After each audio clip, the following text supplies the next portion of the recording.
அஸ்ஸலாமு அலைக்கும் ஃப்ரெண்ட்ஸ். இன்றைக்கான லன்ச் மெனு என்னன்னு சொல்லி பார்க்கலாம். பார்க்கமா சேனல் ஃபஸ்ட் டைம் பார்த்தீங்கன்னா மறக்காம சப்ஸ்கிரைப் பண்ணிக்கோங்க. நல்லா ஃப்ரெஷ்ஷான பெரிய பாறை மீன் வாங்கி நல்லா துண்டு போட்டு வீட்டுக்கு வாங்கி வந்து எல்லாருமே பங்கு வச்சு எடுத்துக்கிட்டோம். நல்லா உப்பு போட்டு நல்லா வாஷ் பண்ணி எடுத்து வச்சுட்டு ஃபிஷ் ஃப்ரைக்காக எல்லாமே மசாலாஸ் எல்லாமே தடவி நல்லா மேரினேட்காக எடுத்து வச்சுட்டேன். மீன் குழம்பு வந்து தாளிச்சு விட்டுட்டேன். மசாலாஸ் எல்லாமே போட்டு மூடி போட்டு 20 மினிட்ஸ் நல்லா கொதிக்க வச்சு எடுத்தால் தான் மசாலா வாடை இல்லாமல் மீன் குழம்பு வந்து நல்லா இருக்கும். தலை வால் மட்டும் போட்டு மீன் குழம்பு வச்சுட்டு துண்டு மீன்லாம் நல்லா சாப்பிட்டுக்கிட்டு நல்லா மொறு ஃப்ரை பண்ணி எடுத்துட்டேன். ஒயிட் ரைஸுமே நல்லா சுட சுட வடிச்சு எடுத்தாச்சு. மீன் குழம்பு எப்பவுமே நம்ம 2 ஹவர்ஸ் முன்னாடி நம்ம செஞ்சு வச்சா தான் நல்லா மீன் ஊறி நல்லா சாப்பிடும்போது புளிப்பு காரமாக சூப்பராக இருக்கும்.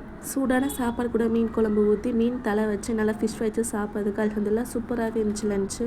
மீன் குழம்பு ரெசிபி வேணும்னு நினச்சா சேனல் ஏற்கனவே நான் ஷேர் பண்ணிக்க, வேணுன்றவங்க செக் பண்ணி பாருங்கள். லன்ச்லாம் முடிச்சுட்டு ஈவினிங் மேலே குட்டீஸ்க்கு ஏதாச்சும் ஹெல்த்தியாக செஞ்சு வைக்கலான்னு சொல்லிட்டு வீட்டில் பச்சை பட்டாணி இருந்துச்சு. ஸோ பச்சை பட்டாணி வச்சு சூப்பரான பச்சை பட்டாணி கேபாப் தான் வந்து செஞ்சிருது. அதை நீங்கள் கட்லெட் கூட சொல்லிக்கலாம்.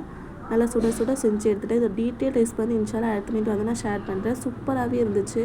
பச்சை பட்டாணி வச்சு செய்கிறோமே டேஸ்ட் நல்லா இருக்குமான்னு சொல்லி நினைக்கவே தேவையில்லை. நல்லா ஹிட்டான ரெசிபின்னு சொல்லுவேன். கூடயே டொமேட்டோ சாஸ் வச்சு குட்டீஸ்க்கு வந்து கொடுத்துட்டு அன்றைக்கி டே அப்படி தான் போச்சு. இந்த வீடியோ பிடிச்சா மறக்காம லைக் அண்ட் சப்ஸ்கிரைப் பண்ணிக்கோங்க. அடுத்த மீன் பார்க்கலாம். பாய்.